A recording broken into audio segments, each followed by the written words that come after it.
Coming soon to a theater near you.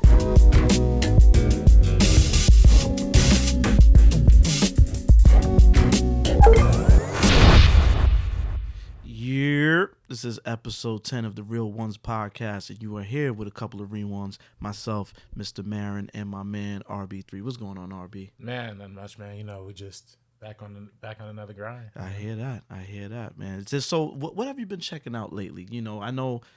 We just, with the last episode, we caught up to a bunch of, I know at least I did. I caught up with a bunch of stuff that was in theaters. What have you been checking out lately, though? I just saw that I'm a Virgo show on Amazon Prime. I started it. Yeah. But, I had my kid on me. That's not really one to watch with the kids. Yeah, I mean, early on, I seen it was going that direction, but then he was also, my son was just doing a lot, so I was like, I'll run it back. But yeah, how was that? It's great, man. It's amazing. Bruce Riley. Yeah. I mean, I wasn't sorry to bother you. Was so amazing up until that final act. Yeah, and it really took that left turn, which some people are a fan of. I wasn't the biggest fan of, but I still applaud the brother for being bold and making. That I like choice. Weird black shit. You know what I'm saying? Yeah, I like that because I think our films, with our films, people just think it's supposed to be one way. If it's black, it got to be this way. No, I like when we go left. I like weird, odd shit. So when I saw the trailer, I felt refreshed. I was like, oh shit, like this is dope. And then to see Mike Epps, Carmen Ejogo, and what's my man named Gerard Jerome. Jerome. Yeah. So to see them all, in that project, it piqued my interest off rip. Yeah, and it was good. I mean, it was amazing filmmaking.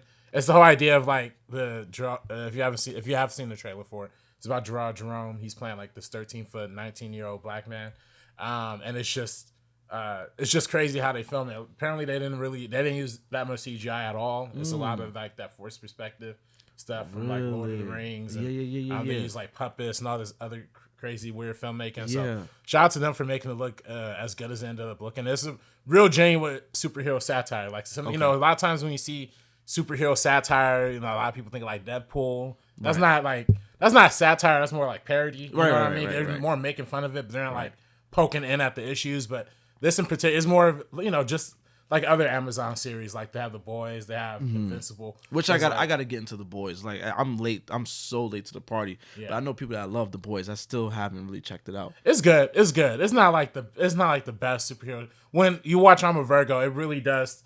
At least for me, I guess because I'm black and it kind of speaks on superhero from the black perspective. But it really does go in on that, and it's really fire. So shout out to that show. Watch that. Just today, I just saw Elementals in theaters. How was that? That was surprising, man. I was surprised by it. I was really surprised by it. I didn't in a good or bad way. Good way. Good way. I saw they showed us a little 20-minute preview at CinemaCon in Vegas. And that preview, I ain't gonna lie, kind of like had me nervous because let me preface this by saying I'm not the biggest fan of Zootopia. I kind of think that's I love Zootopia. Yeah. See, I loved it because it was tapping into the, the race thing, but for the kiddies, what I mean? Well, see, that's my problem. See, as a grumpy old man, I look at it like I just read too deep into it. You know what I mean? Because I think you can read it one way, like it's positive for race. Read it another way, it's pretty much justifying racism, you know what I mean? In the sense of like they're saying the predators are savages by nature, they naturally more violent, you know what I mean? So like if that's going to be your standard for black people, you got to be more careful with how you do those metaphors. Yeah, Lois Key, you were right. Yeah, damn, I feel fucked. I'm fucked up now. No, you don't have to. I mean, because a lot of people read it.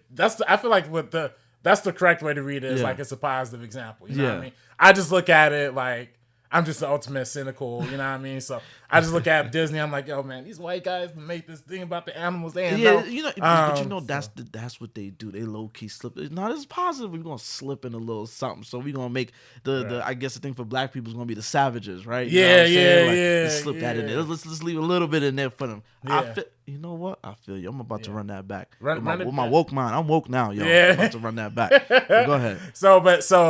When they showed that 20-minute preview at CinemaCon, I'm like, oh, it's gonna be the same thing. It's like instead of the race thing, it's gonna be the immigrants, because it was about like the immigrant struggle.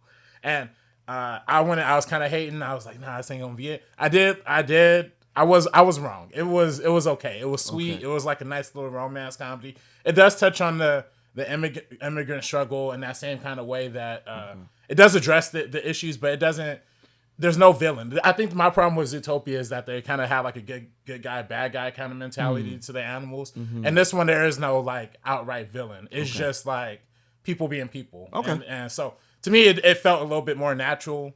And it was just like it was a kids movie, but it was a kids movie in a weird way that it didn't have a villain. It didn't have like a traditional story. It was like when Harry met Sally, but like for kids. And no orgasms, no fake orgasms. Well, yeah, none of that. Thank God. But I wanted to see it. What's going on with Pixar right now?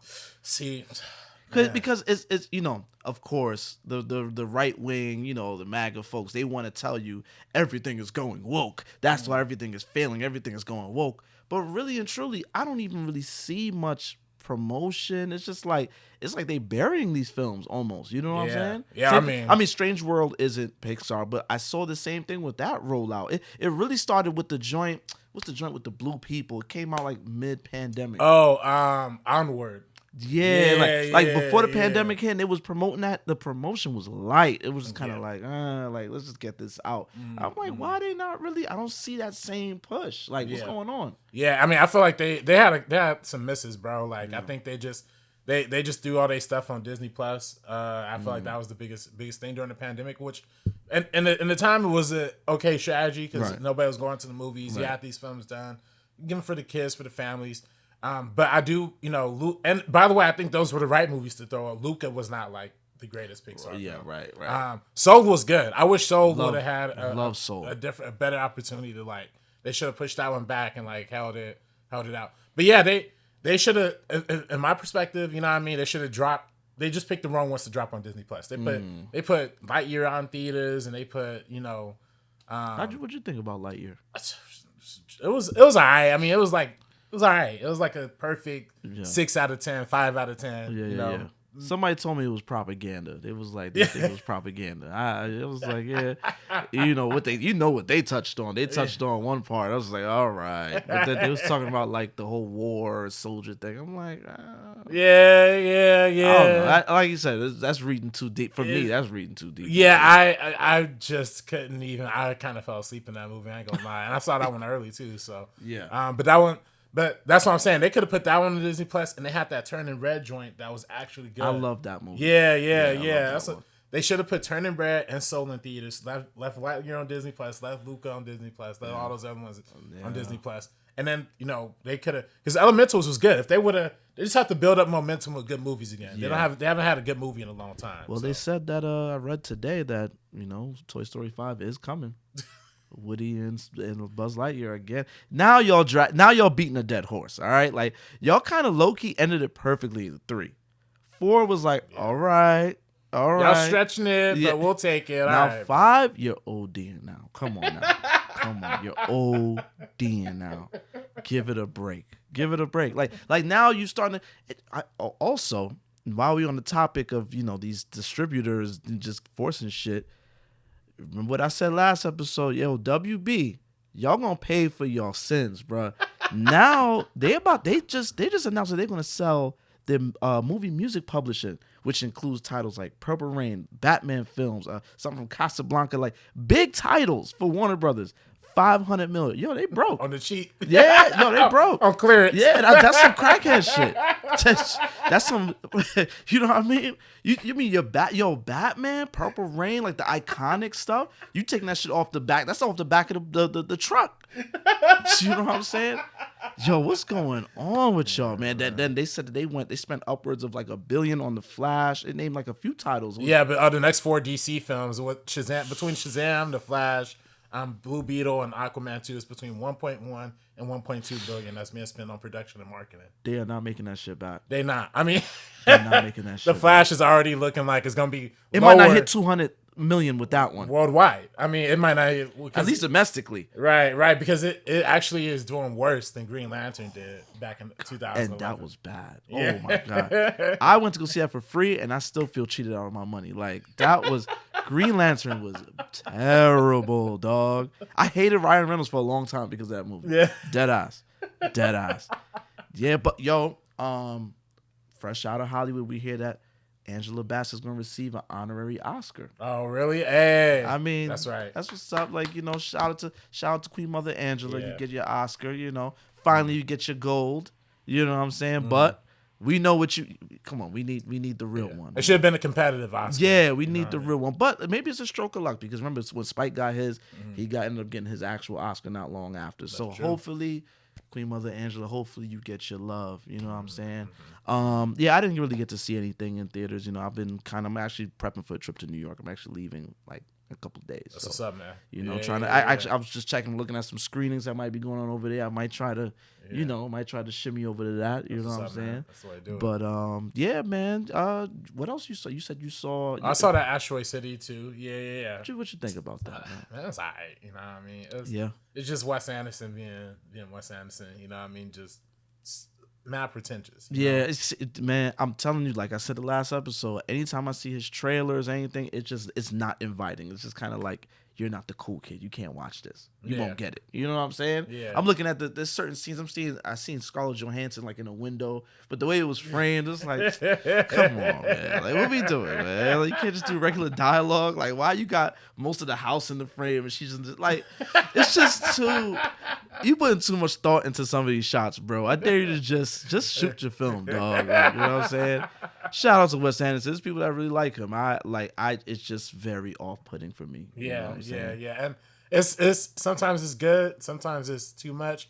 And in this particular film, it was just so many different storylines kind of going at the same time, both inside of the text of the story per se, but also they try this meta, storyline, that's like talking directly to camera too. It's just too much, man. It's just it's just, which again, I applaud interesting filmmaking.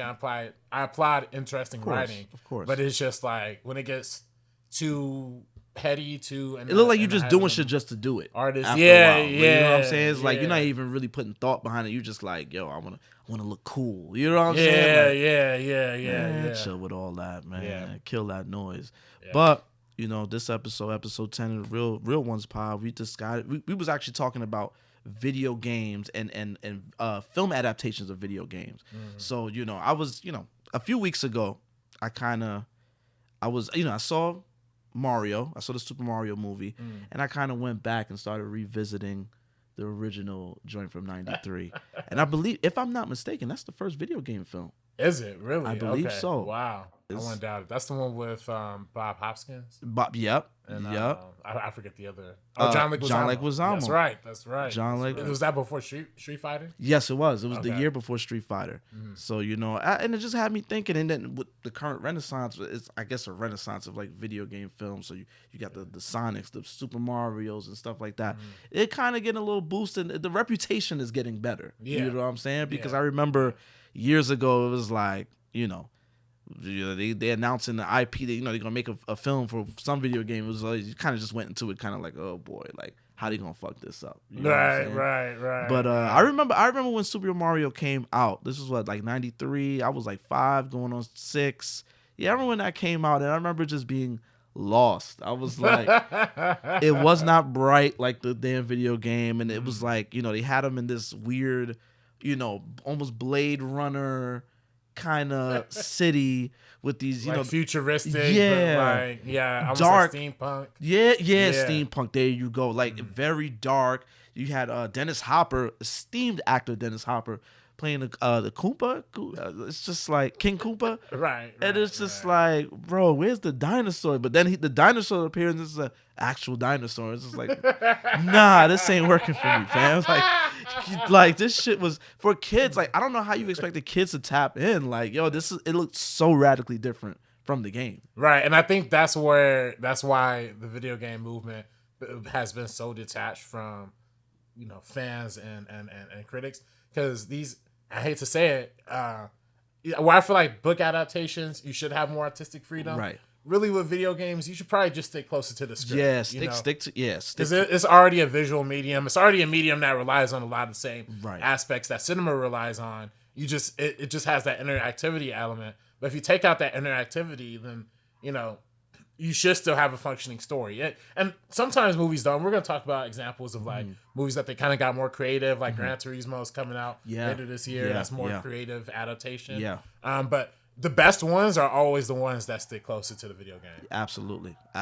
And then then then you got the rare ones like a Street Fighter that is kind of wacky. Right. But then it's campy enough that it's like you could respect it. You know what I'm saying? Yeah. It's I mean, there's moments in Street Fighter where it's just too on the nose, like the very last frame of the film where the temple's burning down, everybody hits they're winning. They're like, yeah, you see freaking Chun-Li, it's like, oh, come on, man. Like, y'all was doing too much, you know what I'm saying? And then it's like some things just don't translate well. Like I remember the Blanca character, like seeing him, it was just this regular green dude with a crazy eyebrow and orange hair. It was just like, nah. Remember Dalsum? They had Dalsum in it. It was like a Indian Asian doctor, hair on his head, and then like by the end of the movie he's just bald with these things on him. It's like, how did this happen? Like how did this happen? E Honda was played by what looked like a Polynesian dude. It's like, yeah, that's not E Honda, bro. Like, but I will say one good thing about the Street Fighter film, like Raul Julia, he played what's the father from Addams Family?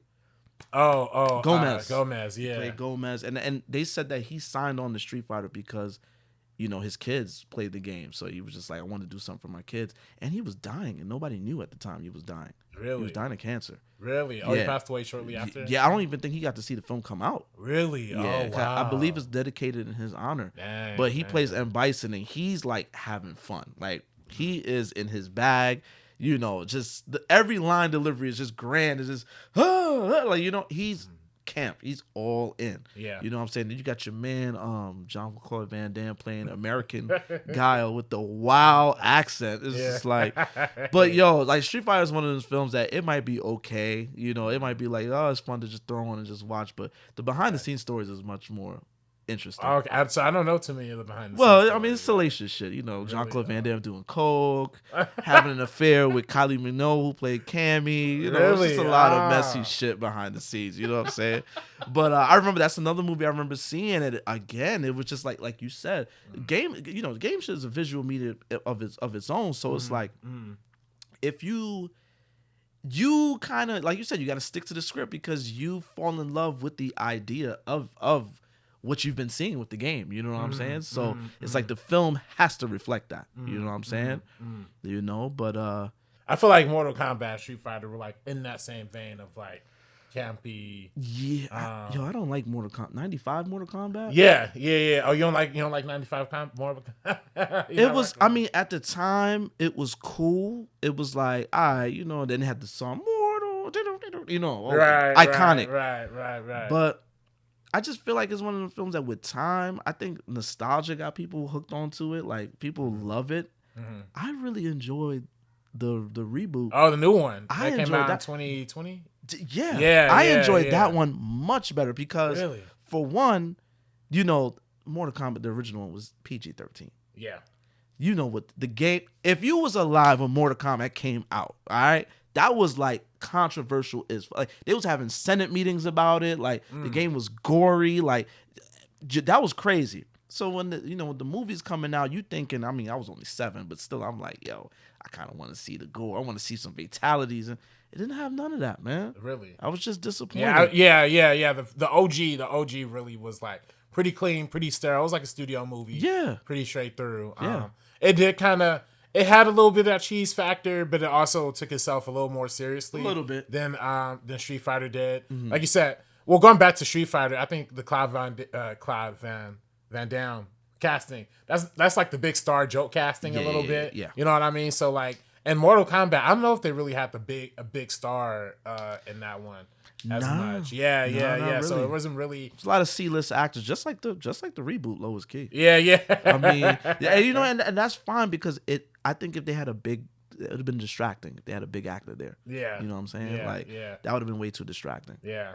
Nah, the OG Mortal Kombat is cool, but yeah, the new one's good. Yo, speaking on that 2020 Mortal Kombat, we actually got on the phone. My buddy, my homeboy who actually saw the 2020 Mortal Kombat at his house back during the pandemic, and also just all around savant and geek culture, blur culture in general. Please welcome my boy Dorian Parks in the building. Yes, sir. It was good. What's up, guys? Thank you for having me. Appreciate you guys. No, thank you, man. Thank you. First of all, before we even get into all of that, I just want to let you know I've been following Geeks of Color for years, like years, and I was always writing, talking about film. I used to get online and follow the blogs, comingsoon.net and all that other stuff.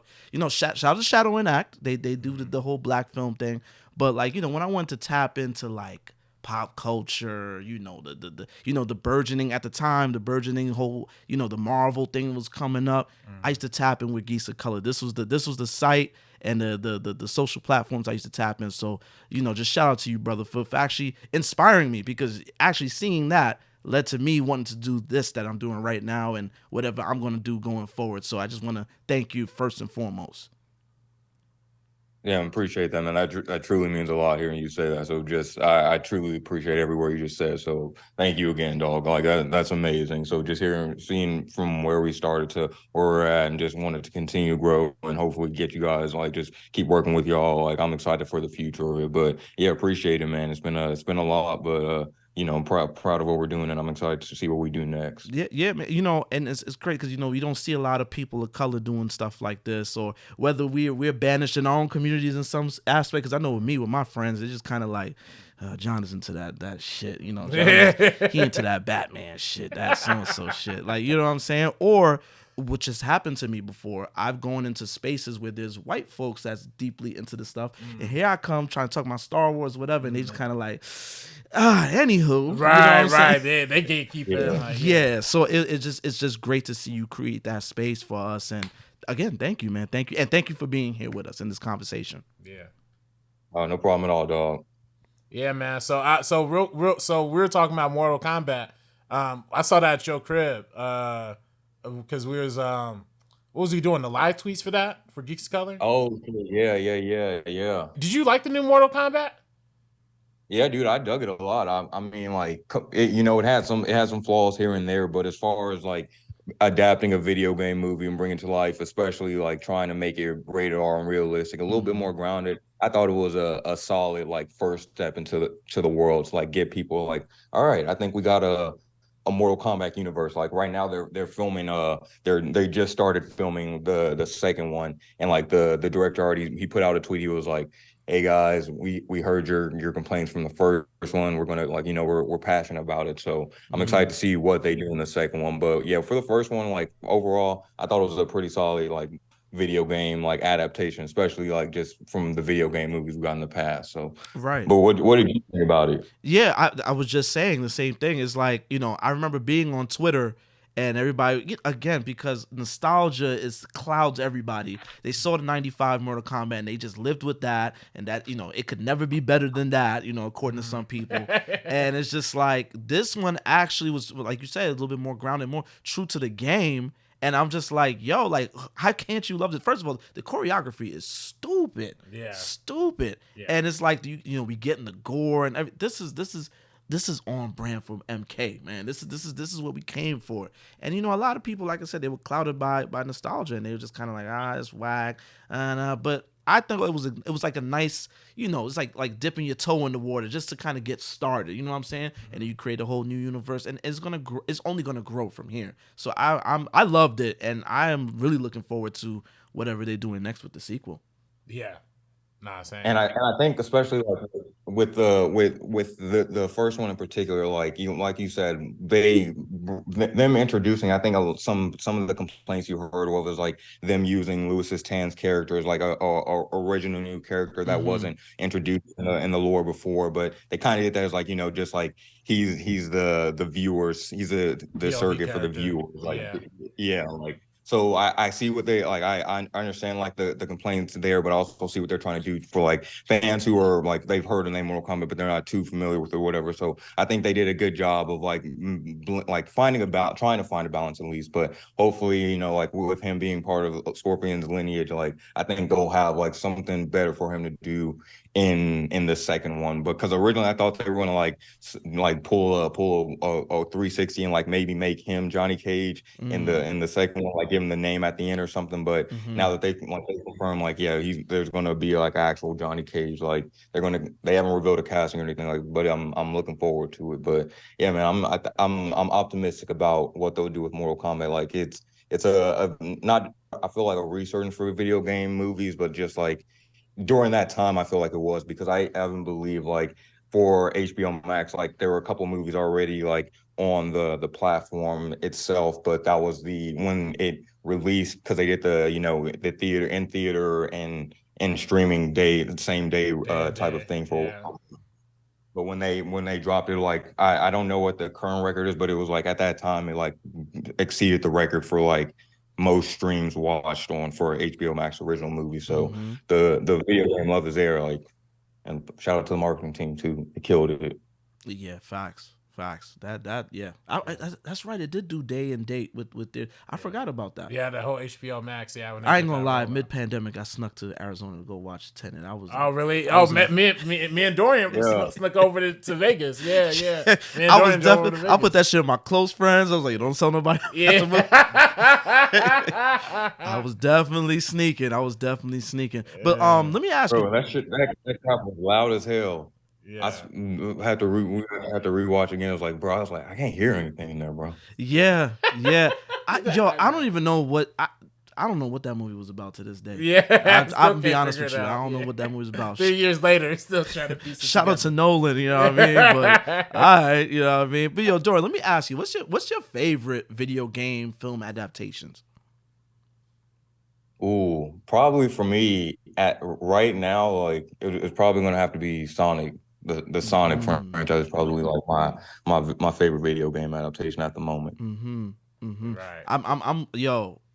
I've always said that, you can tell when somebody loves the source material and they handle it well. Yeah. Like Sonic was like like the first one was good. And it was almost like I was jaded because it's a video game movie. So I was like, this was good. I'm kind of side-eyeing and like, it was good. But by the second movie, I'm like, nah, they knocked this out the park, dog. Like both of these movies, and they leveled up. Like both of the movies is good. I love the marketing. I think there's a steelbook that looks like, for Sonic 2, it looks like the video game. Like it looks like really? the Sega Genesis packaging. Oh, nice. Like I'm just like, nah, whoever is behind this film, they doing everything they need to do. Right. I love the Sonic films. Love them. You could tell the studio was really invested in it by the fact that they had released those images ahead of time. And they were, and they actually listened to the people. Yeah, fans got at them, and they actually listened. They reversed course, and thus history's been made. Now we got 2 good movies out of it. Yeah. But yeah, I think listening to the people was the big part of it. Yeah, dude. Like sometimes like I don't condone it always, but bullying works, my guy. Like all it takes is like. Follow suit. They took that. I don't want to compare them to like the Zack Snyder Cole energy, but like fans are like, bro, what do you from when they released the first Sonic, like the first look, and it's like, hey, we hear you. We're gonna take a step back, release a whole new version, and the movie ended up. I feel like that really like that gave an overwhelming like sense of, all right, the studio, the team behind this is really listening to the fans, really like putting their foot forward on this and making it feel like it's more of a fan-driven campaign versus like, oh no, we're just a bunch of studio execs, like we're just trying to capitalize on this popular IP. It's like, we know this is a popular IP for a reason, and they really, invested into that. And it's like, all right, we're going to make sure from the social media marketing standpoint of it, from like the community management standpoint of it, I thought they were just overall engaged in a very fan first driven campaign that really I feel resonated throughout the whole entire like its theatrical run, and then even when it hit Paramount Plus. Yeah. You buy the audience's trust. Once you do that, it's like, all right, we're gonna rock with you. You listen to us, we're gonna rock with you. You know what I'm saying? Yeah. And this was one of the first. This is one of the first major not superhero, but one of the first major like movies that I saw really dig into like the YouTube community, dig into like a lot of popular YouTubers, a lot of popular, people on, influencers on Twitter, just all around social media. They really like Dorian was kind of mentioned, they really tapped into that, but they also made sure to not. They also, I think, just buying the trust of OG, film fans by getting Jim Carrey involved, right? Yeah, you can never go wrong with that. Yeah. And that's my favorite part of these movies is Jim Carrey is the main bad guy. I forget his name, but Robotnik, Dr. Robotnik. Robotnik, yeah. Yeah, cause I remember when they first announced him, and people was, of course, man, Twitter, like it's like announcing a new Batman. It's like you gonna get the hate immediately day one. It's just like they're like, oh, like how you doing a pick stitch with Robotnik and Jim Carrey? Like, what, you want an obese actor to, like, you know what I'm saying? Like they gonna put him in fat suit. What's going on? But yo, Jim sells it, man. He sells it, and man, Jim is one of them ones, man. You really can't go wrong with Jim. I don't think I've ever seen a bad Jim performance. A bad Jim Carrey performance. Yeah, dude. No. And just speaking of like the people complain about him not like fully like taking on the Robotnik like fat aspect of it. Like they're slowly building, progressing to, like, we got Sonic 3. Like, he's going to be back for that. I feel like they've been hinting for it. They dropped a little bit of Easter eggs in the second one as well, towards like, yeah, he'll eventually put on the weight. But I feel like they're not only have they given Sonic and Knuckles and all of them these great origin story, especially like Knuckles is getting his own spinoff show, like fully diving into a little bit of his back history with the echidnas, but like for them to be able to like fully give all these characters origin stories where we still like although we're familiar with their lore in the video games and of course some of the TV shows, but with this one it feels like we're really being able to see their origin characters fully from the start to like now, like Sonic 3, for us to be like having like feel like we're actually getting like not only getting a Sonic 3 but a full cinematic Sonic universe with the TV show spinoff. Like, it feel like there's actual love and actual they're birthing like a MCU type style Sonic universe with the amount of like processing and thought and planning out that they're doing. Now technically now, isn't Sega and Nintendo a thing now? Like, well, I don't know. Well, so they've always collaborated from the Super Smash Brothers, you know what I mean, the video games. I don't know if they're the same company, but I'm curious to see if that would ever, because different studios. Obviously, like Nintendo's working with Universal. It looks like a lot of so I would be interested to see if they do eventually get to some sort of crossover situation, which I did think was funny. And I don't know if you saw it as Dorian and John, but they had that Disney movie that the Chip and Dale Rangers, and they had the old version of the Sonic in there as like a character. Hilarious. I don't know how they got those rights. I don't know how they made that work, but that little crossover is funny. Maybe they could do something like that for some Mario joint. I don't know, but that was just yeah, that would be fun. Funny. That would be fine. And like I enjoyed Mario. That's another film I enjoyed. That I thought that was fun. You know what I'm saying? Like. It was fun. I think it's too late for my man. I don't know. Maybe it could be considered for an Oscar next year. The Peaches. Yeah, Jack Black in the mug. Yeah, that was fun. So I would love. That's why I asked, like, because I would love to see Sonic and like a Super Smash Bros. Situation. Yeah, you know what I'm saying? That would be fire. That would be fire.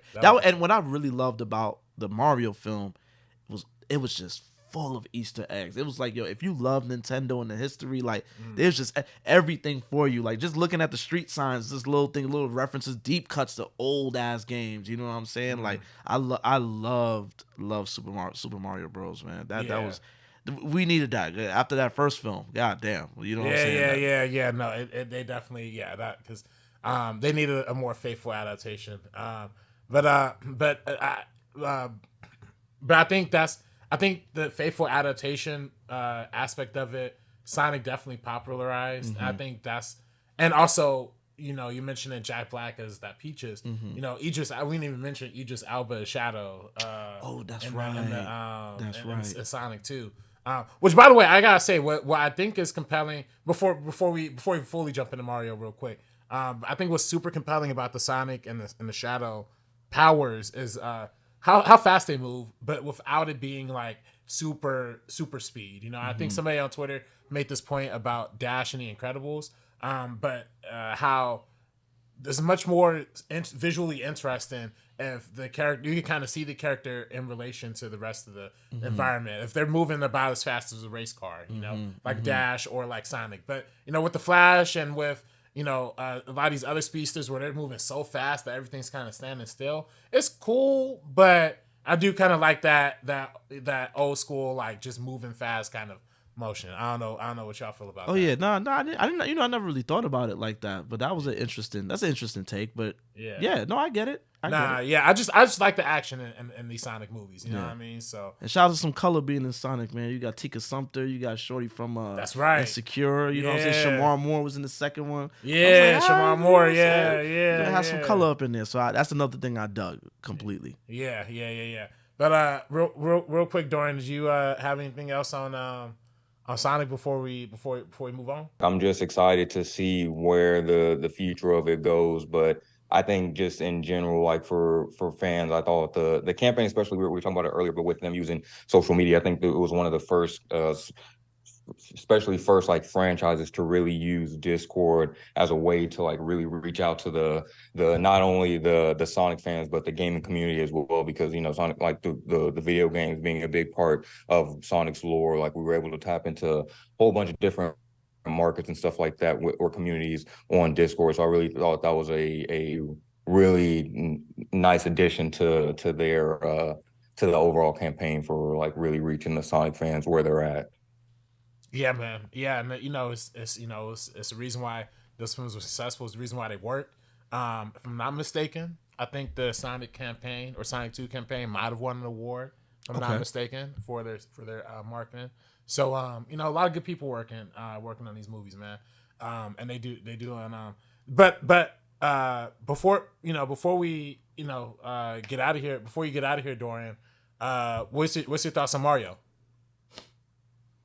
I actually absolutely loved it for the most part. Like I saw it. It took me a minute. It took me a long time to actually go see it in theaters because, bro, it was like the past couple months. I'm just like, like I'm not really rushing to go see it. I'm not like, I don't know, man. But once I was like, you know what, this is a pretty good movie. Once it like hit digital, I was like, all right, man. Like it wasn't nothing. It wasn't no Sonic, but I absolutely love the animation. I thought it was a solid like, you know, first. Not I want to say it was a better than the first Sonic, but not better than the second one. But I thought it was a pretty good. Sure. Yeah. No, Sonic 2 is the gold standard for me. Like it's like that one was great. Like that was great. I gotta spin that back. Yeah, Sonic 2 was great. Yeah, this one, like you said, Dorian, like not better. You know, better than the first Sonic. Definitely not better than the second. But yeah, no, I agree. But I agree.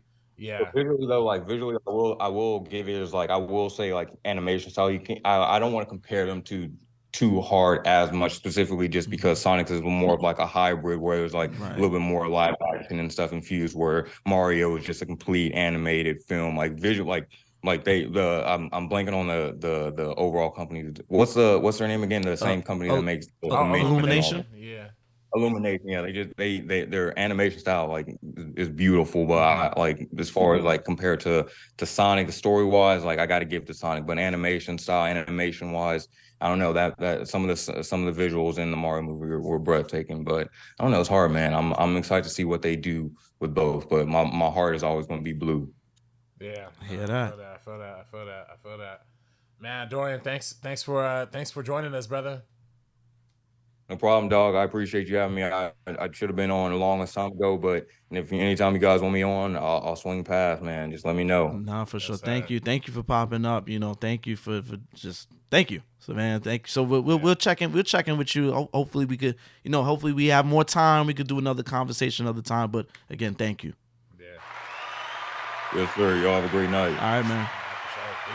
Yeah, so like, you know, this whole, you know, when the video game shows going the animation route, clearly it's working. You know what I'm saying? That's a sweet spot. You know, we another hybrid situation was Detective Pikachu, which I really like. I really like that one too. Detective Pikachu was really good, man. That's I always forget this brother's name, but he was in Jurassic Park. And, I feel like it was Justice. I want to say Justice Winslow. Yeah, something like that. Yeah, because he's the brother from The Get Down as well. Yes. On Netflix. But he's really good in that. That's a surprising good. And Ryan Reynolds, you know, Justice Winslow. Yes, Justice Winslow. Wow. That's his name. Hey, right on the money. That's what's up.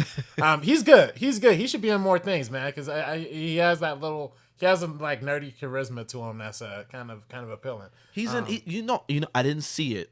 Because like I said episodes ago, I have an issue with dragons and shit like that, and but he is in Dungeons and Dragons, and that trailer was hilarious. That trailer was funny. I was like, yo, do I want to see it? I'm probably when it hits digital, which it should be soon. If not I think already. it's on Paramount Plus. Okay. So I'll check it. I'll definitely check it. But he's in that. You know what I'm saying? So that's another video. What video game? What does it? It's more of a game? Tabletop. More of a tabletop. But that's another discussion we got to have for another day, because that's also kind of having a little bit of a resurgence right now. The tabletop games. I remember Battleship with Rihanna. Well, that's not. Yeah, I remember that. Well, but see, that's what's funny, was different, especially in that era of not only tabletop game adaptations but video game adaptations too. Because I was around the same time, I think, as Michael Fassbender being in Assassin's Creed. Right. Did you see that? Yeah. Was it good? Snorefest. Really? I could tell. Mad disappointed too, because it was a good director behind it. The dude, he just came off of doing that Macbeth film. And it had the A24 Macbeth film? Yeah. Oh wow. And then it came out, which was actually really good. And with also Michael Fassbender, but then you go into this and it's just like, and the problem is they spend too much time, like the framing device of the Assassin's Creed game is that they are in the future, but they're transported back to the past, like, through the robotic stuff. And really in the game, you spend like the first, 20 minutes in that future part, and then you're really spending most of the time like interacting inside of the past, inside of ancient Rome stuff. This movie is literally 50% in future, 50% in the past. It's like you're taking the most boring parts of the game and like overly extending it, way too much. And it seems like the game, I feel like that's something that you need to spread out. And how long is the film? It was like 2 hours, around about 2 hours. Yeah. I feel like the game is, I don't play Assassin's Creed, but I know of it. I know people that fuck with it. And I just feel like the game is so broad. Like, you can't just wrap it all up in 2 hours. Nah. It's not. It needs to be on a bigger scale. Yeah. And that's what's really tough about adapting these more like hyper cinematic video games like Assassin's Creed, like Uncharted that Sony just did with Tom Holland. Which just came and went. It made money. Yeah. It's one of those films that made money but had no impact whatsoever. Yeah, and which is very interesting because you talk about the marketing with that movie. They try so hard pushing Tom Holland. They had commercials where it'll be like an Uncharted commercial, but Tom Holland come out as Spider-Man. He's like, "Hey, I'm Spider-Man. You guys watch Uncharted." Like, what? Like, come on now. Like, they really push for it, and that's a game that's another one that they just completely reimagined. Not completely reimagined. They kind of interpreted. It's more of an interpretation of the Uncharted story. When I always played the game, I always thought it took place more in like the 80s, 90s, someplace a little bit more. What is the story of Uncharted? It's basically this young dude, Nathan Drake. He's like it's basically like Indiana Jones type, but like more contemporary set. But this the new movie makes it like hyper contemporary, like it's set like today, like 2021 type joint, and it's just a lot of technology. It's much more of like a spy movie that they make this new the Uncharted film, and they make they bring down the ages a lot too. It's supposed to be Nathan Drake. He's supposed to be like mid to late 20s, and this one Tom Holland's like in his like late teens. You know what I mean? Mark Wahlberg. He's supposed to be like an older dude. Oh, Marky Mark. So yeah. Mark, Mr. I beat up immigrants, Marky Mark. Well, yeah. I ain't forget about you, doggy. I ain't gonna forget about that. Yeah, nah. But yeah, it's all right. That's just one that just, like you said, it came and went. Yeah. It's just like Assassin's Creed, but it's better than Assassin's Creed. And it didn't flop as hard either. So yeah, I remember Assassin's Creed. That one flopped. Like that one, I remember they was trying to push. Michael Fassbender. They tried to try to promote it like it's this serious. Yeah. And it just didn't work. It didn't work. Speaking of tabletop games, that show Arcane on Netflix. That's an adaptation of League of Legends, which is a super popular tabletop. I think it's a video. I don't know if League of Legends is a video game or a tabletop probably game. A little bit of both. Probably a little bit of both.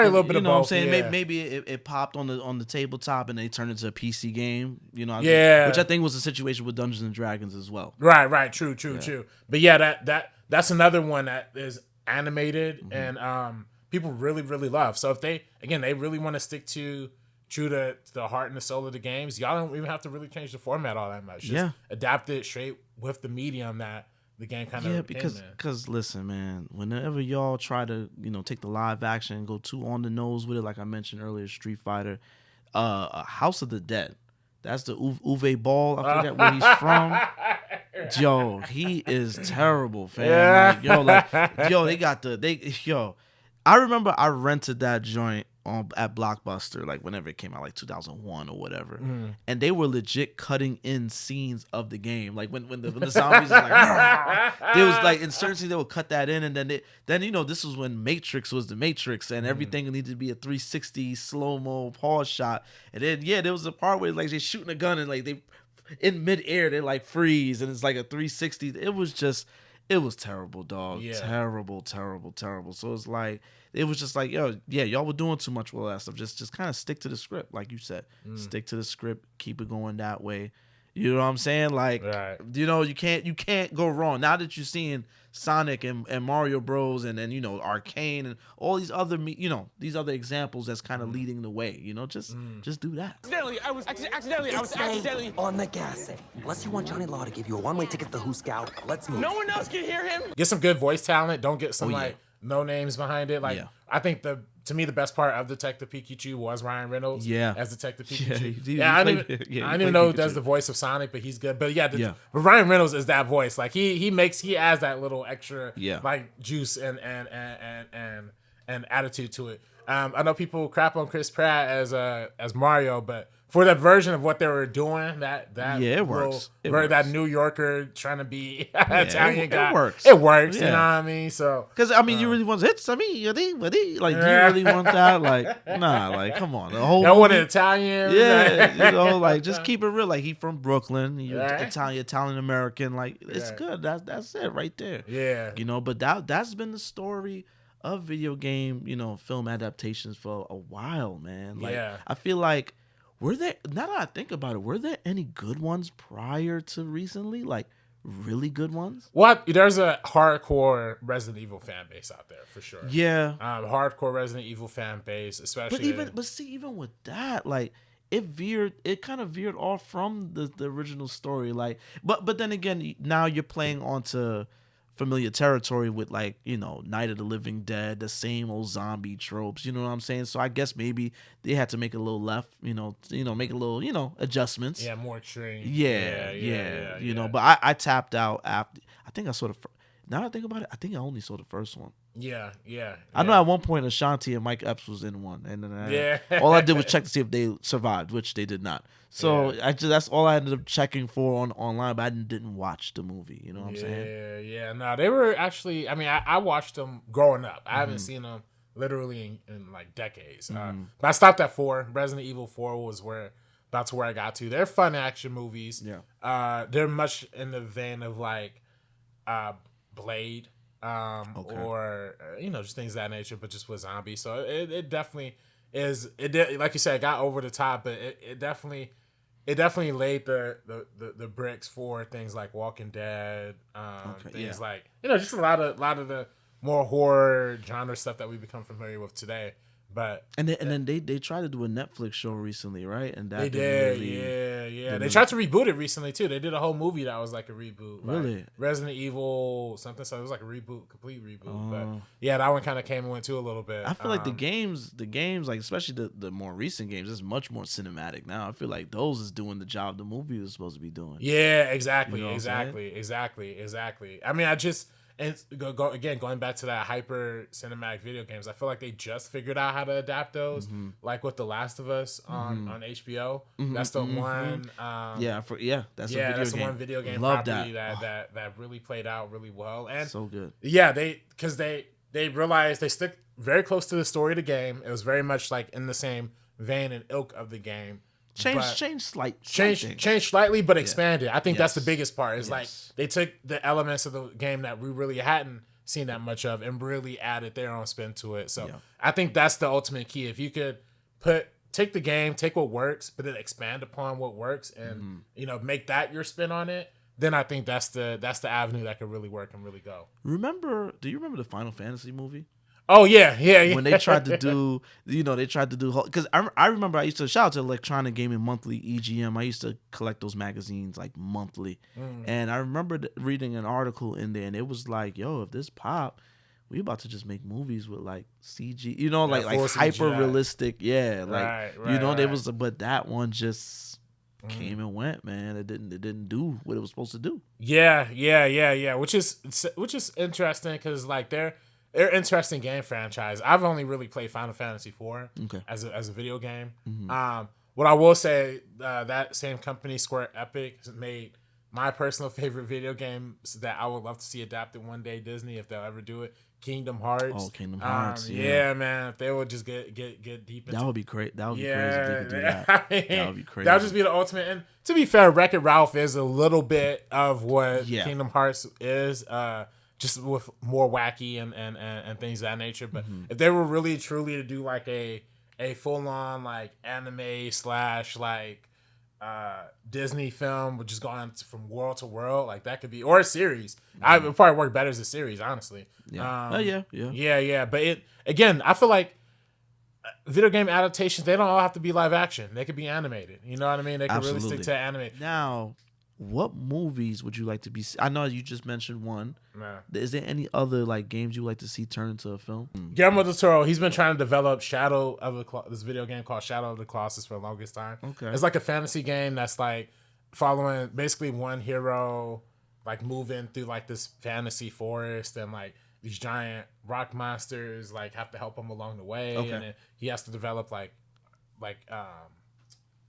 archery abilities. It's just like some basic fantasy. It's a really cinematic. That's another super cinematic video game.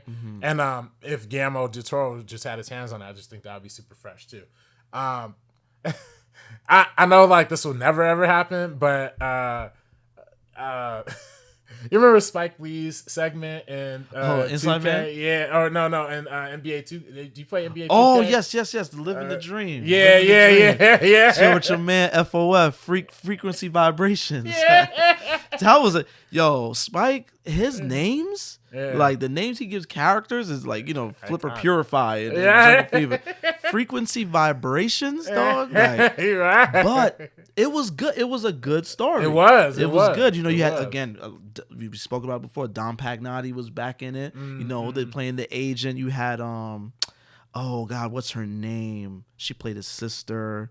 They had the parents, and it was cool. It was interactive. You get to choose the school you wanted to go to. They had a cut scene for every school that you choose.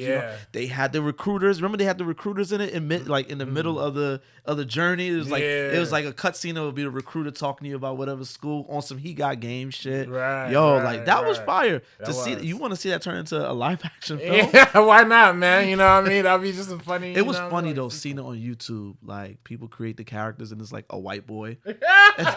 It's like a white boy, but you get Sarunas Jackson is doing this, so it's a very deep black voice, but it's a white boy, blonde hair, blue eyes, and he got a black family. I don't think 2K thought that one through. Nah. You know what I'm saying? I think they should have just gave you a character and let you ride with that guy, because it looked crazy. They had Spike in there a little bit. He did the intro. That was fire. They had the dolly shot in there. Yeah, and again, when you get Spike, you get a director. This is what. I mean, I always knew this, but this is what let me know a director really calls the shot. The quality of acting comes from a director, because that scene where they was in the car, and he starts telling the story about how he got him out of a situation. That was deep. That was I was like, I was playing the game like, oh shit. I was invested. Then when he died, when I forget his name, but he was the FOF, friend of Freak. When he died, they had that. You're like. That shit was. He wrote the letter to him, and cinema, man. That was deep for 2K, and I was like, after all that ended, I was like, okay, well, I'm on the Charlotte Hornets right now. Let me try to force this trade to New York. You know what I'm saying? Like Lake Show real quick. But that was fire. But I mean, it's gonna sound whatever. I would love to see Grand Theft Auto as like a series, like like give it again. Assassin's Creed. You can't put that in a 2-hour film. Nah. You know what I'm saying? Give Grand Theft Auto, put some money into it, make it a nice, 10 episode thing. I want you to kind of throw some Easter eggs in there, tease at, the other worlds that you're gonna go to, the San Andreas. You know what I'm saying? Like I like the fact that Grand Theft Auto is contained in a world that's like very satirical. Yeah. You know what I'm saying? Shit is just wacky. Like, I don't know about you, but I listen to the radio on San Andreas. Like, I go to talk radio and listen to that shit. That shit is hilarious. Like, you know what I'm saying? I think when we talked about Beau is Afraid, going to the movies and watching them wacky, abstract. Like, I do all of that shit. I love that shit. So I just think, like, I would love to see it, like, as an expansive, like, something like, just get the best of the best to do it, like, you know what I'm saying? And I personally would love to see that. That would be one that again, we're talking about super, surrealism, weirdness, man. Get Bruce Riley to do like Grand Theft Auto, just super cool. Over the top, like that'd weird. Cool. That'd be cool. That'd be fire, man. Or just something cool. The one thing I would love to see GTA. I've always thought about seeing GTA for years as an adaptation. It really would just have to come down to the director, the creative team, not making it some exploitative stuff, like not making it some cheesy. Because there could be, it just depends on going back to the directors. Yeah. On some real shit. I don't know if he's alive or if he's even active. Like Paul Verhoeven, he did the RoboCop films, which if you ever pay attention, that's pretty much the vein of them GTA things. Like everything is satirical and just silly and over the top, and it's social commentary too. Nah, that's real. So it's I would love to. I don't know where he's at. I don't know if he's alive but like I would like to see something like that. Yeah, you know what I'm saying? Yeah. And speaking to like. Again, that difference of voices. Like I don't know if you've seen that Gridiron Gang, that one that The Rock. The Rock, yeah. Super off topic, but that's like this football movie. Yeah. Man, I watched that film for the first time, recently. Mad violent, shootouts, gang violence in that movie. Meanwhile, you watch something like Coach Carter, black director, black writer. It's a lot more sensitive, relatively the same subject, but just handles it a lot more sensitively. Yeah. Again, I think that's just like. If you do GTA, just don't make it some like want to be boys in the hood. No. Or you know what I mean? Like this is not. Listen, GTA is the gold standard when it comes to them open world games. It's not unlike True Crime or Saints Row, which was really. Did you know? Speaking of which, this is a little. It's on topic. Did you know John Singleton was developing a game like years ago? Really? It was called like Fear and Respect with Snoop Dogg. Snoop Dogg was supposed to be the main character. What? Yeah, and it was very much like it was like on some like shoot 'em up, shoot 'em up stuff. Grand Theft Auto was huge in the early 2000s. You know what I'm saying? Right. So it was along the vein of that, and it got canceled. Dang, really. Dang, that's crazy. That's crazy. Yeah. So that video game, it's just crazy to see over the years how film or cinema and video games kind of became one eventually. Yeah, the most, to me, the Spider-Man games have always been the legendary like kind of movie tie-in. Yeah. And now obviously the new Spider-Man series of games are not related to the movies, but they kind of are. I mean, they live a life of its own. Yeah. They have like an amazing. I mean, they introduced the new Spider-Man game introduced Miles Morales the same year that Into the Spider-Verse does. Yep. And if I'm being, I think that helped as much with the popularity as Miles Morales getting to that mainstream. And that's people love, like, as much as when I used to play the Spider-Man 2 video game when I was a kid with the Tobey Maguire as the thing, that really did make me feel like Spider-Man. So now when people play the new video game and they get the new Peter Parker and the new Miles Morales, they're really stepping into those shoes, and I kind of think it makes them like more diehard fans. Yeah. But kind of like I mentioned before, man, the upcoming adaptations that we got, Gran Turismo. That one is interesting because it's based on a true story. It's based on a true story. Which, my only problem with the movie is that if you look at the guy that the movie's based on, he's a much darker brother than it. Yes. I saw that, I forgot. I think when I went to go see The Flash or something like that, they had like a little featurette. And I seen that, I was like, of course, leave it to Hollywood to do that shit. It's like, he's black, but let's get the lightest. You know what I mean? Yeah. Get the one drop rule in there, which is, and I ain't no disrespect to Light Brothers, you know what I mean? Because everybody, we all fight that shit. We family. Right. But I'm just like, bro, like, don't show me the featurette where you're showing me the OG dude right there, and he's like, I don't like he's like dark as you know what I mean. Yeah. And Black of the Berry, Squid of the Juice. But man, yeah. But I am looking forward to that film, especially because of Noah Blomkamp is directing it. Right. He did District 9. District right? 9, yeah, which I really enjoyed. And he was developing a Halo film for a long time, which I know they did Halo on Paramount Plus. I didn't watch that. Oh, yeah, that's right. It finally did drop, huh? Yeah. I missed that because remember back in the day when Halo was big, they was like hyping the film. Yo, they doing it. And then I guess when it dropped, it just kind of dropped, you know? Yeah. It was an expensive show. That was like Paramount Plus's one of the first big ones, but yeah, I don't know. I don't know if it was like really a hit in that same way, but again, no impact. You know, it's like it drops and it's just kind of like, you know, I guess it didn't do what it was supposed to do. Yeah. You know? Yeah. Well, I mean, but that's where I think again the future of video game adaptations, they really have to. It has to be a good mixture of like not going too overly safe with it either. Like I feel like when movie adaptations are just like trying to, you know, check all of the boxes or check all the marks. Sometimes it works, but other times you just get like some medium. Again, I'm really trying to think off the top of my head, but there's been some.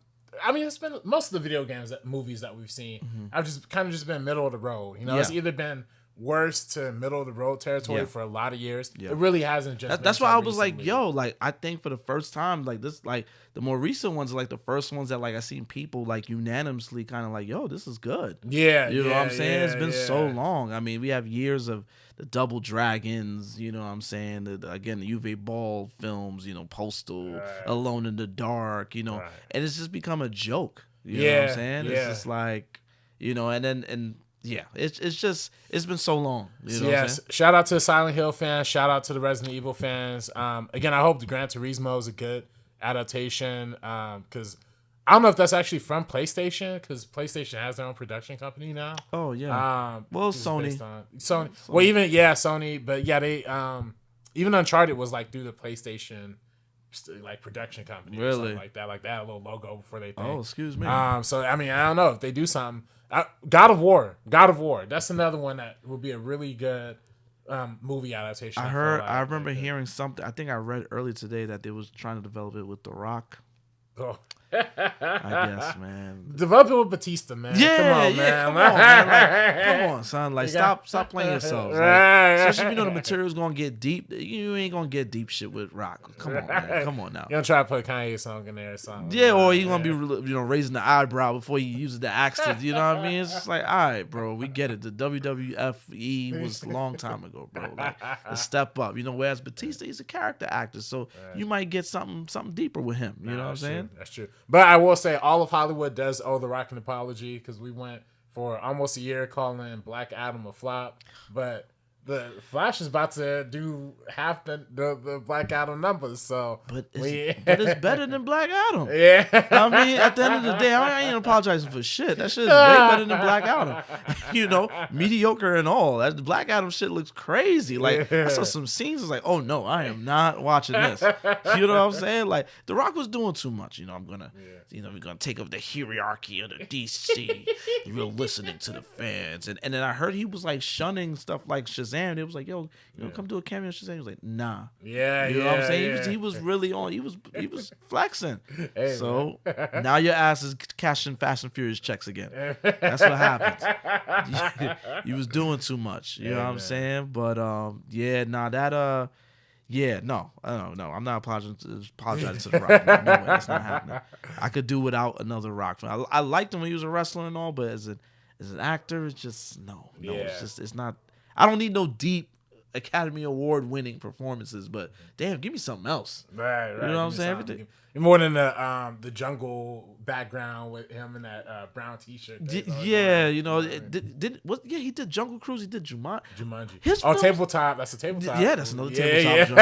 Yeah. But wasn't Jumanji an original film and then a book? So I don't know. I have no idea. Maybe Jumanji was a book. I remember as a kid, they had the Jumanji game. They came out with it, yeah. Yeah. I remember this is stupid shit, I'm a kid. Right. I was scared to buy it because I thought I would. Yeah, you're right. The animals are gonna come out and stuff. You're like, nah. Yeah, I didn't want it. I did not want it. Right. You know. Right. Yeah, but yeah, that probably was a book adaptation. Yeah. But then I literally just for me being born after the movie came out, I always thought it was based on the board game. Yeah. I'm like, oh, they playing the board game. Obviously, it's like what this is. But even in the new one, they kind of up the adaptation to make it a video game. Thing. Right? Yeah. Yep. So that's crazy too. Yeah, man. But yeah, is there any other video game movies we missing? Let me see real quick. I'm telling you, it's a good block of them. They just exist, and it's just like nothing crazy, right? You know, I mean, Tron is. Tron, yeah, Tron is an original. That's an original, original film. You want to talk about Jason films like Ready Player One? I like that. Yeah, I liked Ready Player One, especially that scene when it was in The Shining. That was crazy. Oh yeah, that was crazy. I like that. That's actually, that's a film I actually liked your girl in. Your girl, Lena Waithe. Oh man. I was like, yo, she's cool, man. She was the sister who was behind the. I liked her, and then then she started doing her own thing. Yeah. She's my girl. Oh my god. Shout out to Rampage. I heard that movie was like completely written on cocaine. So, that's the one with the monkeys? Yeah, and The Rock. The Rock. Yeah, man. Tired of him, dog.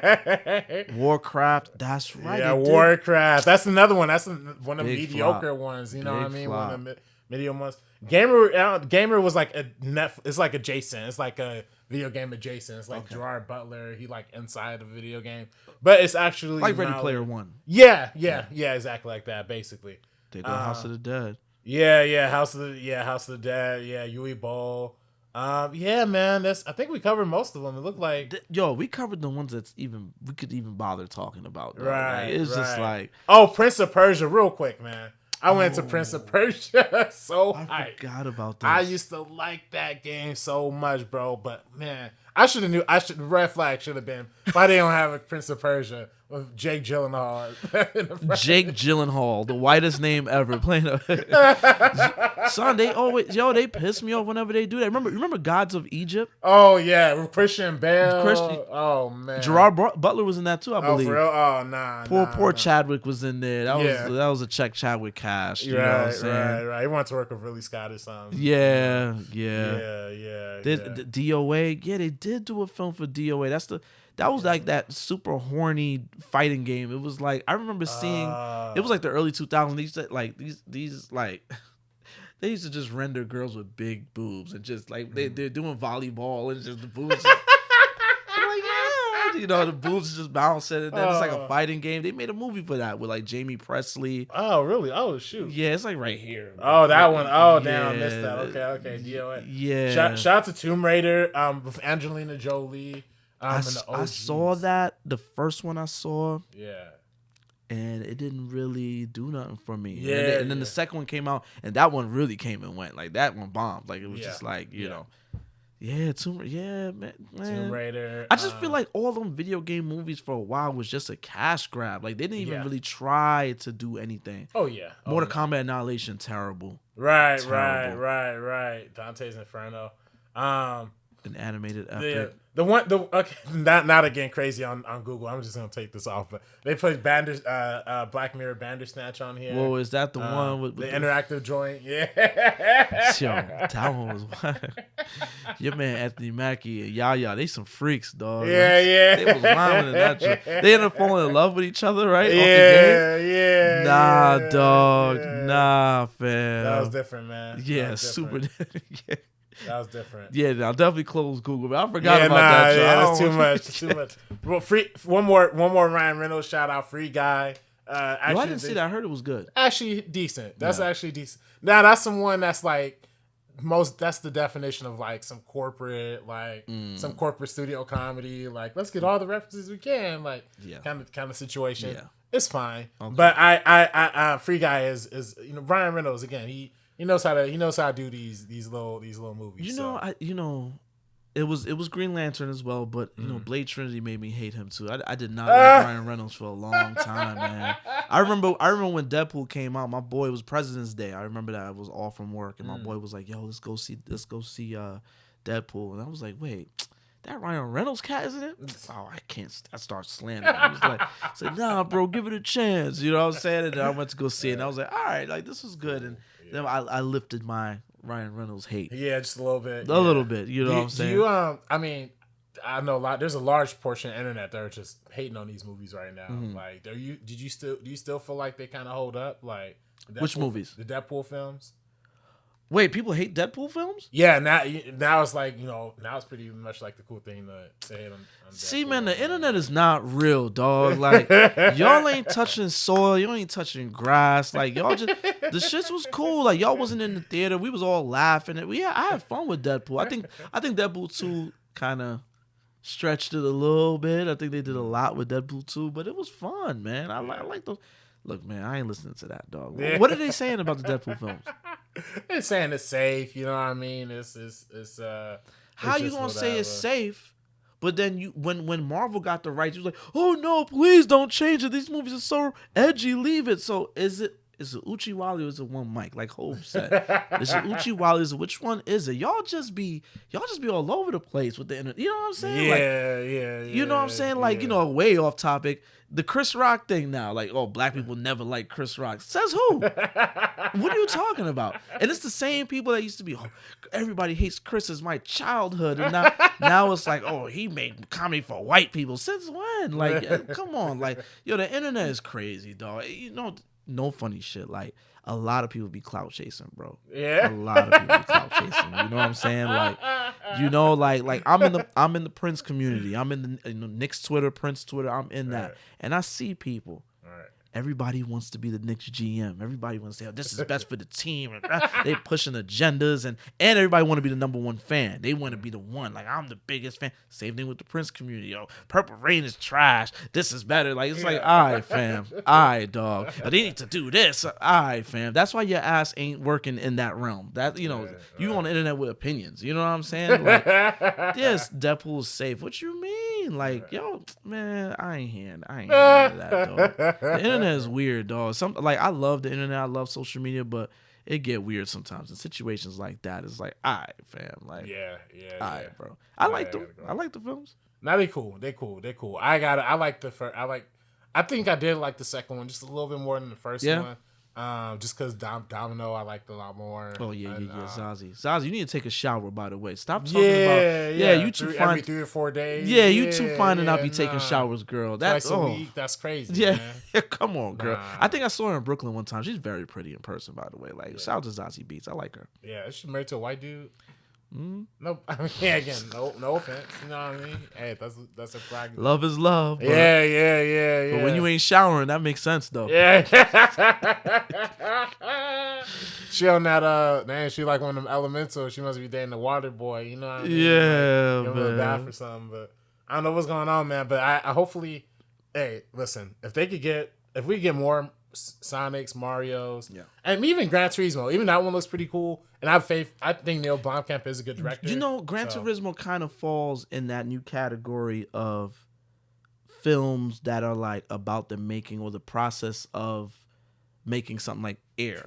True. Tetris, I think, has a film on Apple. Right. They Blackberry just Blackberry, came out. right. I feel like Gran Turismo, even though it is, I mean, it's a very clever way of getting off a video game adaptation, but it falls in that same, you know, true story, behind the brand, because Gran Turismo, you know, the story that, you know, the brand exists in the game. Like, Gran Turismo is a thing in the film. Yeah, I'm sorry, the game exists in the film, so it's like.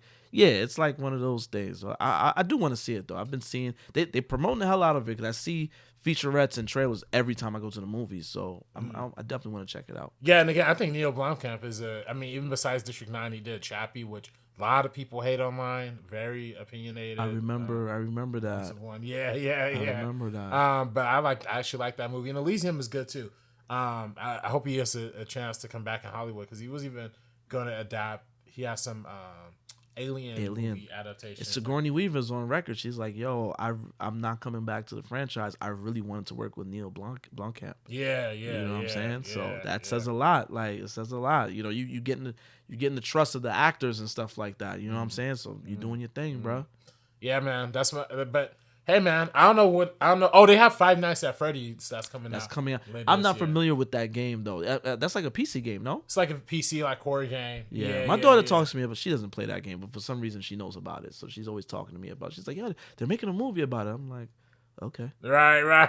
It's like, you know, I'm not familiar with it, but I do know that there is a big following. I follow, shout to 3C Films. I watch his stuff on YouTube. He's been hyped for it. Like, it seems like it has a dedicated fan base. Well, yeah, and you know what's so fun? What's interesting about these new video games is a lot of popularity comes from like video reactions, people reacting to them live on video. Yeah. So it's a benefit for the popularity of games, but it's also in some ways kind of a negative towards adapting these newer games because a lot of people are just used to watching it for free at home, like with their favorite commenter, like talking on top of it. Nobody really wants to watch like an artistic rendering of it. You know what I mean? So it's not really don't do too much. You know right. Exactly. So, but I hope Five Nights at Freddy gets off, and I think Illumination, they kind of talked about they're going to start working, or Universal has talked about doing more collaborations with Nintendo.